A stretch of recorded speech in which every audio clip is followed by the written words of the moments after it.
Ben, parce que dans le fond, si on s'occupe juste de notre bien-être, qu'on fait de la méditation, du yoga, puis qu'on prend soin de notre corps, qu'on mange bien, qu'on s'occupe pas de nos finances, mais notre petit hamster continue de tourner, puis on n'atteint pas le bien-être et la paix intérieure qu'on voudrait atteindre.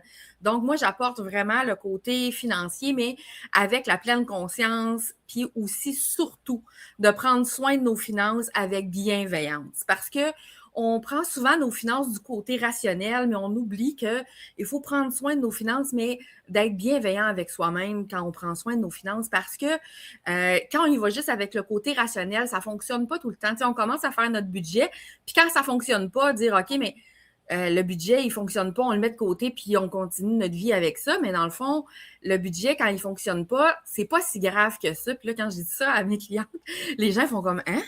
Le budget, il fonctionne pas, puis c'est pas grave. Oui, effectivement, on voudrait que notre budget fonctionne tout le temps, mais le budget est là pour voir, c'est un portrait qu'on veut voir de notre consommation, de comment ça va dans notre vie financière. Puis, c'est pas de se taper sa tête qui va faire que ça va nous aider. C'est vraiment de regarder c'est quoi notre consommation, qu'est-ce qu'il y a avec ça, c'est quoi nos prévisions qu'on veut faire, c'est quoi les objectifs qu'on veut aller faire. Puis le budget, il sert à ça. C'est vraiment notre portrait de ce qu'on fait avec notre argent, puis notre relation aussi à l'argent.